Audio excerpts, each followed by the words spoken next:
slides up. Okay, thank you, sir.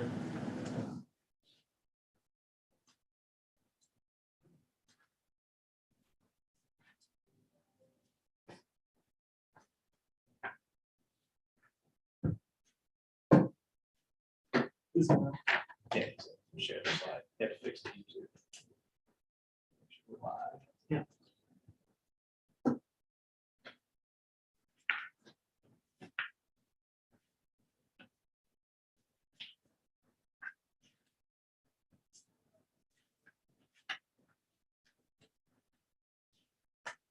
Ready for PowerPoint, Justin?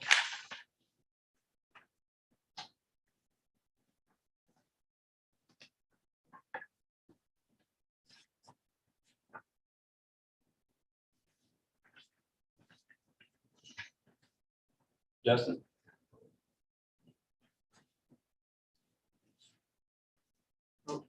More down on mute. No, we're not on this. Here we go. Here we go. Thank you, sir. Okay. All right, citizen, no, go back that one. Very good, yeah, citizens who desire to address the city council board and commission with regard to matters on the agenda will be read and or received at this time. Are there any people? No, ma'am, there's only signed up for all. All right, we can move on to the next one then, thank you. All right, so now we have minutes of the March 16, 2022 meeting. Consideration of an action on the minutes of the March 16, 2022 meeting. Motion to approve. Got a motion to I'll approve? second. So Director Watley, motion to approve, and Director Gasani, second. Director Saunders? Director Gasani, Approve. Director Watley? Director McCutcheon, Aye. and I approve. The motion carries unanimously. Let's go to the next item. Review of and discussion of fiscal year 2022 joint capital improvement project program applications. Whitney Williams presenting. Thank you.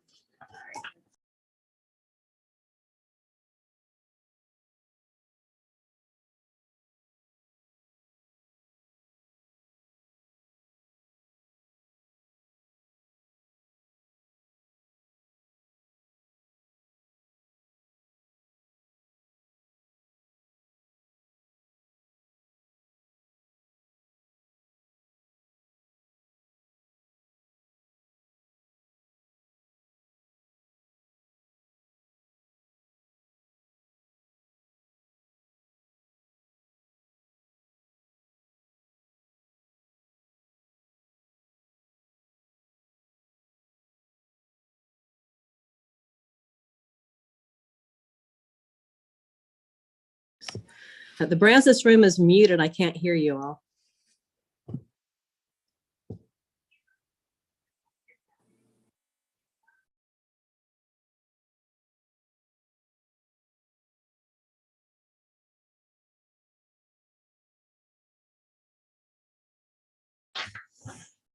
How about now, Carol? Can you hear us now?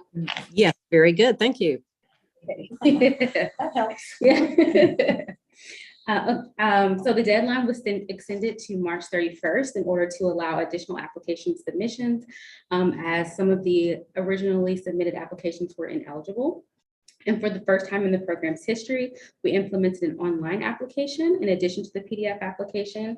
And I'm super excited to tell you that all the applications were submitted electronically this year. So that's really cool. Yes. We also implemented significant updates to the Joint CIP website, which included project timelines, an FAQ section, more specific program details, and a photo gallery of all the previous projects. Additionally, we continue to work with our community engagement team to reach out to the HOA community. And just as a refresher, here's the program criteria. So the program is open to community-based organizations, which includes HOAs, POAs, and recognized community groups. Qualifying project types include street, traffic, and site improvements, as well as parks and recreational improvements. And the project must be located within the Sugar Land corporate limits, and street, traffic, and site improvements must be located on a major collector street.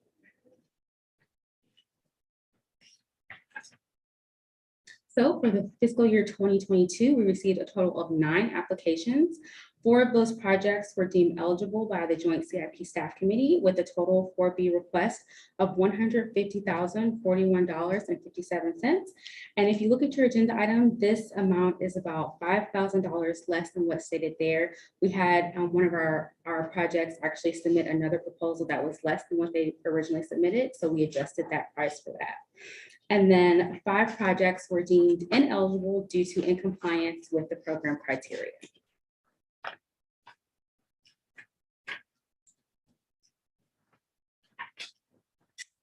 And so with that, staff's recommendation is to fund the 4 eligible projects per the committee's direction.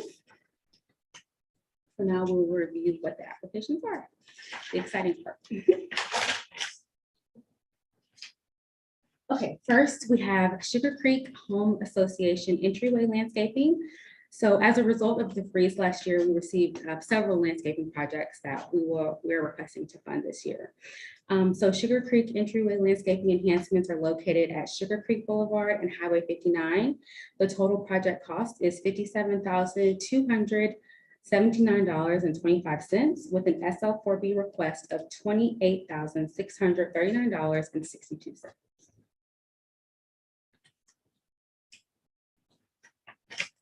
So next we have Sugar Lakes Entryway Landscape Enhancements. This is going to be phase 1 of a 2-phase project located on Sugar Lakes Drive at Highway 59, and then it'll go down to Bayview Drive. The total project cost is $149,091 with a 4B request of $74,545.95. Can I ask you a question on that one? Sure. So we're starting that one. What is phase 1?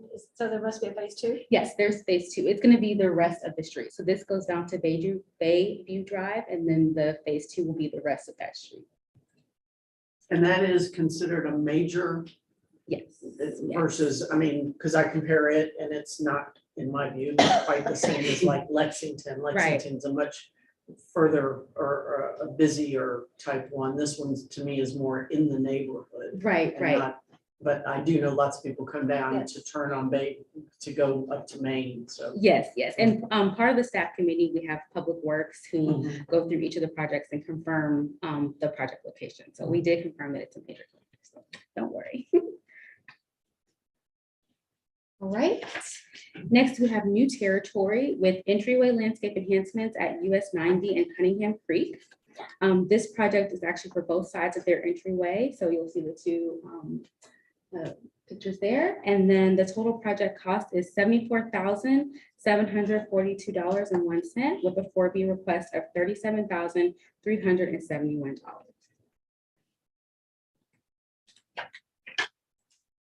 And finally, we have the Hill neighborhood with entryway signage at the corner of 7th and Main Street with a total project cost of $18,970 and a 4B contribution of $9,485. What is that? This is the picture of the sign that they're proposing. It's an entryway sign. Mhm. Historical Yes. marker that's not historic, but like a marker. Does it match anything else? Is it what? Match anything else already in that neighborhood? So, and they don't have an HOA. They don't, yeah, they don't have an HOA. I don't know. They're. They're, This is the beginning of something. yes. Mhm. They have a group of residents that came together, and so they have that strong support, but they don't have an HOA yet. Is somebody from there here today? She's not, she wasn't able to make it, she's on vacation. Okay. But Thank I you. told her to watch me YouTube, so she's watching this. Okay. And so here's just a breakdown of the cost of the 4 projects and the 4B contribution. And then just next steps. So we'll come to you again for approval of the finding and funding resolutions at the May 18th meeting. And then at the June 2020 City Council meeting, we'll have approval of the Sugar Lakes project since it's over that price threshold. And then June and July, we'll do signature of agreements and begin work on the projects in that time frame. Is the expectation that they will all be done in the fiscal year 2022? That is the hope. So yes, I'm gonna say yes. That's the plan. Yes, that It's is, not a that construction. is the plan. That a lot of these projects that are landscaping, you know, and with our fiscal year ending September 30th, we might see some of them kind of finish up in the fall timeframe. They'll probably do a lot of the groundwork type stuff in the summer months and those types of things, but not actually plant anything probably until late September, October. So it'll be close to, I think, at the end of our fiscal year, but it'll probably be just because of timing. Okay, thank you. And so on that note, I mean, the last time we had to grant extensions, are we going to grant extensions or do we have enough time frame to get everybody done on time? I think we have enough time. There's no fence projects. These are all landscaping, and those tend to have moved way quicker. So, because we don't need all of the different encroachments and all that. So, Good. yeah. We're on the same. Yeah, Director. Fisher. Yeah, there was I believe this board had approved another request by Sugar Lakes, and that was for street lighting, I think. Is that project completed or? Yes, that was before my time, so it's definitely probably completed. Okay. Maybe. None of these projects in this round were projects that were previously approved the last. Right. I These see. are all These new. are all new. We've Okay. made a requirement that if you had an active project that you haven't completed yet, we basically encourage folks to consider the next application round because we didn't want to have applications when they hadn't completed their initial project. But there are no- Anybody that's presenting here, they don't have any active projects. There are no restrictions on one entity can request funding back to back year after year? Or? They can, but they certainly can, but we encourage folks that if you had a project that you hadn't completed it yet, not to submit an application for new funding. No, but even if it's completed, but If is it's it fair complete- that we distribute the funds to different HOAs than year after year, it's going to the same HOA? I don't think, so when last year, when we did the projects, we had created that matrix because we had so many projects. And so we did have one kind of category that if you had received funds recently, you got like a lower score. And so what in the end, everybody, the board wanted to proceed with all the projects, right? We went into the reserve for opportunity. So there was only 2 or 3 HOAs from the last round that had received funding before, but many of these are the folks that have not received funding before, or only, for the most part. The Yeah. Hills never applied. Yeah, before. right. So a lot of these groups are new. Now, how much did we reserve in the budget for CIP? 200,000. Oh, okay, so we still have some. Yes. Yeah, okay, thank you. Yes. Any other questions? Okay, thank you, everybody. Thank you. Thanks. All right.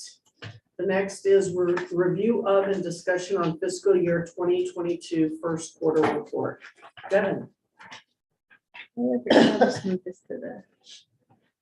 Yeah, oh, there we go.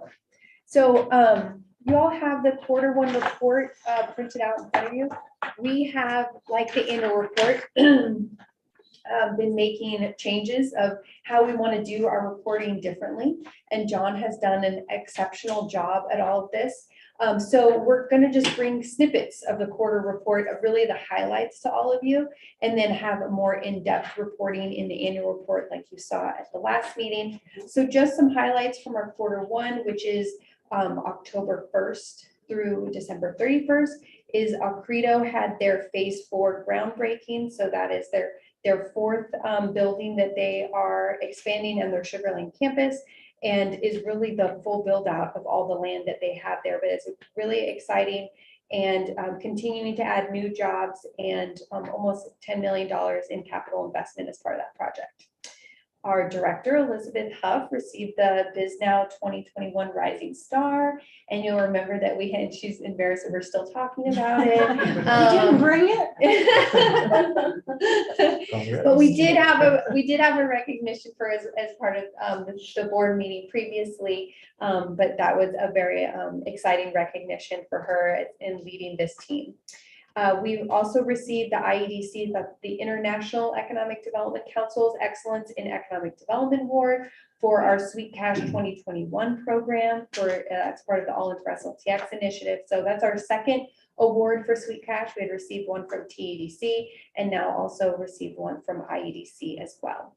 And then staff attended the Economics Conference in Scottsdale, Arizona. That is a site selector focused networking event. And so Elizabeth Huff and Alba Piñate Johnson, who I think is on virtually, attended that event. It was, we did it in partnership with our other economic development directors and partners in Fort Bend County. So Greater Fort Bend ADC. Who are the other folks that went? Jerry Jones. Oh yeah, Richmond, Jerry Jones. I'm looking at the picture to, some people's faces are hiding behind others. But we did it collectively in terms of all the cities and Fort Bend County representatives of going. And so this is, I think, our second year of doing that collectively. And then we just have highlighted here the office, industrial, and retail vacancy, and as well as the hotel occupancy. So you'll see the office vacancy is still, you know, it's trended upward, but it's kind of stabilizing a little bit. It's the heavy influence of the pandemic has had on it. Our industrial vacancy is still very low. It is industrial still happening. It's very hot right now. And the retail vacancy has kind of been stable between that 6 and 7%. And our hotel occupancy is coming back, but not all the way back from the pandemic impact. So that's all I have for you. Yeah. Can we ask questions? Yeah. Oh, yes, we can. I made it a Yes, workshop, so we yes, could. yes. I made it a workshop, so we could ask questions. Okay, good. So how do these numbers compare to other markets around us, especially say Houston or you know, Missouri City or? Mhm. So, I mean, in terms of the office vacancy, we are lower than Houston market. Houston market is higher. I think I've talked before about our office market is, what do they describe it, like shallow? So we don't have like the huge swings when things are really hot, but we don't have the huge drops when things are not so good. So like the Houston area is well over 20%, and we have kind of hit 16, 17%. We're like hovering around there. We haven't at this point gone higher. In terms of industrial, similar, industrial is hot everywhere. Our vacancy rate is probably lower than other areas just because we don't have a lot of industrial land left. Our business park is pretty much built out. Of our spec buildings that we had, so in the last couple of years, we've had 3 speculative industrial buildings built, and we just got news this last week that the last building over at Gary Ashford and West Airport is under basically final negotiations for that lease. So we anticipate that space to be closing, and so that's really the last of the space that we had available. So the industrial space we do now have available will be smaller, not huge 50, 100,000 square feet space, or we have one building that is really in need of redevelopment in order for somebody to, that is large, but it needs some love, for sure. So that is a redevelopment opportunity. And then retail, I'm not sure in terms of comparison to, Missouri City or Richmond or something like that. I think the challenge always is that we are not this, in our life cycle of the city, we're not growing drastically right now, right?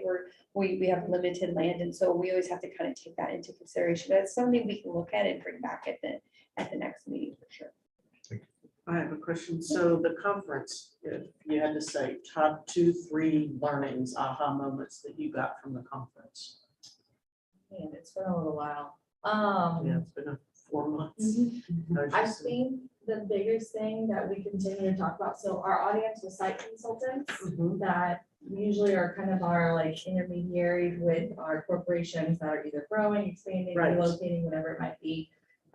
Workforce and the future of workforce is still kind of in the air. I think the reality of like this huge, everyone's gonna work remote forever, that's not gonna happen. Like everyone has come to terms, like there may be certain industries or certain businesses who adapt that model. We've seen the impact here in Sugarland, but it's not the future of work. We are social beings, We need to be around other people, and it is just innate, and that's something that's what we need to be successful. The big key other around that is like, what do incentives look like? So we have a business that is like debating, do we grow, do we shrink? What do we look like? If I need to hire someone and they're in Missouri and like their spouse is a surgeon at this place and they have a contract and they can't move? Or is it, you really need that person, they're the right fit? Do you hire them and let them work remote, or do you sacrifice to not get the right fit for your team? I think the reality is companies are gonna do what they have to do to get that person on the team and get them situated and like kind of figure out things as the years go by or whatever situations change. But like, as far as incentives go, what do you value more? Do you value having a Fortune 500 headquartered in your company, in your city, that might have 20 people here, but yet you have name recognition and that brings value and that brings prestige? What's more important? And so how do you even have incentives wrapped around it, where we focus in our incentives on jobs, salaries, and capital investment in our community? Well, jobs isn't really something that we can track as well. Or you still want that company because you have that namesake in your community. Is that what's more important? How do you quantify and how do you put incentives around it? So there's a lot of people looking at that. I don't know that we have come to like a resolution in the industry. People are getting really creative and they're doing the like, move to my city and you get $2,000 no matter who you work for or whatever, you know, so there's just incentives to have residents. So it's a different focus. And I think the point is it's gonna be what works for your community. A lot of those like ones where they're trying to get it, it's because they don't have the workforce and they're trying to get people to be moving there. For us, I think a larger focus is going to be on capital investment because we want to keep adding things to the tax rolls and increasing that assessed value. So it's just going to be different depending on the community, especially with how fluid things are now from where you work to where you buy your goods and, you know, where you shop and stuff like that. That I think the old models of if you live here, you're going to shop within this mile of radius, like with everything being on your fingertips and stuff like that, that's not always the case. I mean, I personally kind of gave up on shopping at certain stores because they just don't offer. And so I've tried now Stitch Fix. So now there's like somebody that's just sending me something from a warehouse, right? Like, so you're not having that, that physical, and it's got to be more focused on those experiences instead. I think it's important to note too that incentives aren't always cash based. They may cost us money, but employers are looking for incentives that aren't necessarily looking like cash. So the improvements we're making to our neighborhoods, those are actually incentives, and that's why it's important to invest our 4B in things that people see and do and experience in our city, not just the investments for, you know, abatements or things like that, which are important too. So the more we improve our environment, I think the more we attract the bigger businesses. Yeah. And to add to that, it's also processes. I mean, time is money. And so we can show how quickly we may be able to get approvals or something like that. You know, wow, they just saved 2 months on this, that, or the other thing. And so there are those things that also come into play. There is a lot of value in things that are not necessarily a cash incentive. Did the site selectors say or tell you good things that they would recommend Sugar Lane? I mean, did you get any kind of feeling from some of these site selection people? Yeah, so fortunately, I mean, I have a good relationship. Alba came with me. It's kind of like a shadowing opportunity so that she can kind of become, and her, Devin, and the team are working towards that. So she built some really great relationships. I think realistically, Texas has a really good name. Like Texas is wide open for business. People come to Texas because they know what they're going to get. There's stability here. And I think honestly, with the pandemic, we opened up and you don't like, we're open. And like, we are still seeing the ramifications of our states not being open, right? And so I think there might be some companies who are more conservative and they're not going to look at us because of our policy decisions. Right. There are going to be companies who are flocking here because of our policy decisions, and they have been for years. California, Arizona, New York. You know, So we just automatically have a good reputation. For us, it was a really good opportunity to continue to educate Sugarland who we are. For me, Devin and I have this conversation a lot of like, no product, no project. We don't have a lot of land to put industrial buildings on the ground. We don't have a lot of office space to land people, but it's about relationships and getting our name out there so that when that unicorn of that major headquarters maybe someday calls, we have that relationship where they know who we are. And then we're hopefully working right now on how do we get product on the ground in those 2 years. So we have those relationships, we have those conversations, they know who we are, they know how we operate. And like kind of back to like the incentive of time, we have a real life example where Alba and the team have been working with PG Golf and their contractor was like, no other city has ever done this. And so we really all have. That's And great. so like just even the relationship with a construction company and seeing how quickly we can get their permitting approved and the handholding that we offer has gone like That's- leaps and bounds. And that's that great. is the reputation I aspire to Yeah. have for our community of like, they're the place, like Texas is a place to do business, but then Sugar Land is the place to do business inside of Texas. That was really helpful, that example. So thank you. Of course. I know it's not on the agenda, but any updates from that prison site redevelopment? We're still working it. Okay. So, I mean, that's a long-term project that we will continue to work on in terms of site readiness. You know, engineering's working on the roadway. There's already been a drainage study. We're talking and drafting RFP for a potential, you know, partner in that, since the city does own the site. But it takes a lot to get a site like that ready for development. And so it's doing those things. I'm sorry. Yes, That's not on the agenda. okay. I think It's a quarterly report type of update. So it but- is Is in that our, part of? yeah, so our quarterly Mhm. report has all of those types of projects. What she provided today is a smaller version of the quarterly And report. since we're workshopping it, we can ask a question. So is it part of the? Usually, I mean, in general, that's always part of our updates on all projects. Any other questions? Director McCutcheon, just checking. Uh-oh. He's Uh-oh. mute. Okay, I'm doing good. Let me say, I'm doing just fine. Thank you. No questions. Took me 5 minutes to find the mute button. Okay. Thank you. All right, thank you. All right. Thanks.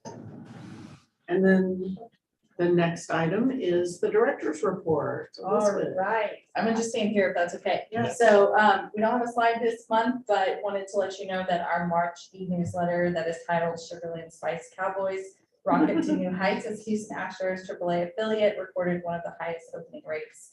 We track that a lot of just making sure that people are getting our messaging. And so it was really good kind of affirmation that people got it and they are excited about it and they clicked and they are following up on that information.